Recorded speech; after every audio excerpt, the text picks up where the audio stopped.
RTV app వార్తల్ని క్షణాల్లో చదివే అవకాశం ఉంటుంది. ఒక న్యూస్ పేపర్, ఒక టెలివిజన్ ఛానల్ మీ చేతుల్లో ఎప్పుడూ ఉంటాయి. ఇక్కడ అక్కడ అనే తేడా లేదు. మీరు 100 రూపాయలు పెడితే 300 వస్తాయి, 1,00,000 పెడితే 3 లక్షలు వస్తాయి అని నమ్మబలుకుతారు. ఆన్లైన్ ట్రేడింగ్స్ అంటారు, ఇంకా ఇతరత్ర ఆన్లైన్ మోసాలు చేస్తూనే ఉంటారు. సైబర్ నేరాలు ఎన్ని జరిగినా ప్రతిరోజు ఎక్కడో ఒక దగ్గర కేసు నమోదవుతూనే ఉంది. కరీంనగర్ 3 టౌన్ పోలీస్ స్టేషన్లో ఇలాంటి కేసు నమోదైంది. ఏంటి ఆ వివరాలు మనం తెలుసుకో. ఆన్లైన్ మోసాలు, సైబర్ క్రైమ్స్ రోజు రోజుకు జరుగుతున్నాయి. అందులో పెట్టుబడి పెడుతున్నారు. మా డబ్బులు మాకు కనీసం ఇప్పించండి అని చెప్పి పోలీసుల చుట్టూ తిరగాల్సినటువంటి దుస్థితి ఎదురైంది. ఇలాంటి కేసే ఒకటి నమోదైంది. ఏంటి ఆ పరిస్థితి మనం తెలుసుకుందాం. చెప్పండి, ఒకటి ఆన్లైన్ ట్రేడింగ్ పేరు మీద ఒకటి సైబర్ క్రైమ్ జరిగింది, ఏంటి ఆ డీటెయిల్స్? మనకు నిన్న కరీంనగర్ 3 టౌన్ పోలీస్ స్టేషన్కు శ్రీ రామోజు రఘు అనే వ్యక్తి పోలీస్ స్టేషన్కి అప్రోచ్ కావడం జరిగింది.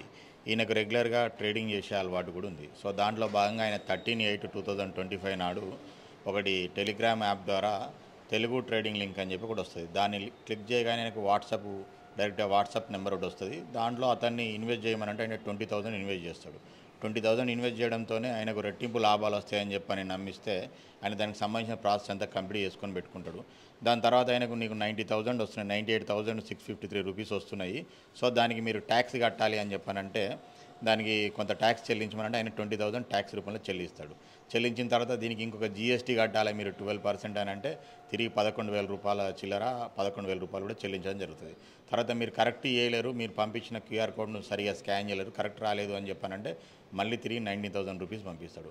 అట్లా ఆయనను పలు దఫాలుగా 2-3 ట్యాక్స్ల పేర్లతోని ఆయనకు వివిధ రకాలుగా QR కోడ్లు పంపిస్తూ ఉంటే ఆయన లాభం వస్తాయనే ఆశ కొద్దీ పంపించడం అనేది జరిగింది. అట్లా పూర్తిగా ఆయనే చివరిగా అంటే దగ్గర 3 రోజుల పరిధిలో ఇదంతా వ్యవహారం చేసుకుంటూ వచ్చిన తర్వాత 3వ రోజు నాడు ఆయనకు ఒక 15,000 చేంజ్ మీరు పంపితే మీకు అడిషనల్ బెనిఫిట్తో ఇస్తామంటే ఆయన అతన్ని నమ్మి పూర్తిగా ఆ 15,000 రూపాయలు పంపించిన తర్వాత నెక్స్ట్ ఆ నెంబర్ పనిచేయకపోవడంతో ఆయన నేను మోసపోయినా అని చెప్పి గుర్తించిండు.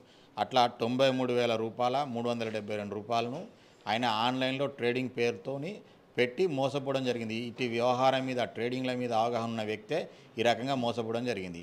ఎవరైనా బాధితులైనా సరే, ఎవరైనా ట్రేడింగ్ చేసే వాళ్ళైనా సరే ఇట్లా ఆన్లైన్లో ట్రేడింగ్ పేరుతో మీకు గనక వస్తే పూర్తిగా దానికి సంబంధించిన నమ్మకంగా ఉన్న దాంట్లో ఇన్వెస్ట్ చేయాలి తప్పించి ఇట్లా ఎవరో చెప్తున్నారని చెప్పని ట్యాక్స్ల రూపంలో ఇంత కట్టుకుంటా పోతే లాభాలు వస్తాయని చెప్పి నమ్మి మోసపోవద్దని చెప్తున్నాము. అంటే సైబర్ క్రైమ్కి సంబంధించి టోల్ ఫ్రీ నెంబర్ కూడా ఉంది, 1939 అనుకుంటున్నాను. 1930.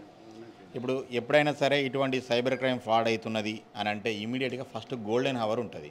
ఇప్పుడు ఫర్ ఎగ్జాంపుల్ కొన్ని డిఫరెంట్ టైప్స్ ఆఫ్ అఫెన్స్, ఇదొక టైప్ ఆఫ్ అఫెన్స్.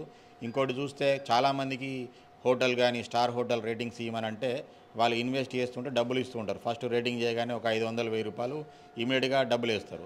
తర్వాత ఒక టాస్క్ ఇస్తారు, టాస్క్ ఇచ్చి రేటింగ్స్ ఇస్తే మీకు డబ్బులు ఇస్తామంటారు. సో దాంట్లో 1,500 వేస్తే మీకు 3,000 ఇస్తామని చెప్పని నెక్స్ట్ 1,500 ఇవ్వగానే ఒక 3,000 రూపాయలు వేస్తారు. సో నమ్మకం కుదిరిన తర్వాత అమౌంట్ అనేది పెంచుకుంటూ పోతూ ఉంటారు. అట్లా మోసం జరుగుతుంటుంది. ఎప్పుడైనా సరే ఇట్లా అది సైబర్ క్రైమ్ అని చెప్పని మీరు గుర్తిస్తే ఇమీడియట్గా గోల్డెన్ హవర్లో 1930 కనుక కాల్ చేస్తే కొంత అమౌంట్ను పుట్ ఆన్ హోల్డ్ పెట్టడం జరుగుతుంది. సో ఇమీడియట్గా స్పందిస్తే మనం పోగొట్టుకున్న డబ్బులను కూడా తిరిగి పొందడానికి అవకాశం ఉంటుంది. మొత్తం మీద చూశారు కదా, అత్యాశకు పోతే ఉన్న డబ్బులన్నీ కూడా పోగొట్టుకోవాల్సినటువంటి దుస్థితి. మొన్నటికి మొన్న అఖిల్ మహమ్మద్ అని ఆ టవర్ ఏరియాలో బెల్ట్ అమ్ముకొని జీవించేటువంటి వ్యక్తి ఆయన 70,000 పైగా పోగొట్టుకున్నాడు. 6 లక్షలు తీసుకురావడానికి వెళ్ళినటువంటి సందర్భంలో అలర్ట్ చేయడం జరిగింది. తాజాగా ఈ రఘు అనేటువంటి వ్యక్తి సైతం ఇలా ఒక్కరు కాదు, ఇద్దరు కాదు, పోలీసులను ఆశ్రయించినటువంటి వారి సంఖ్య చాలా తక్కువ.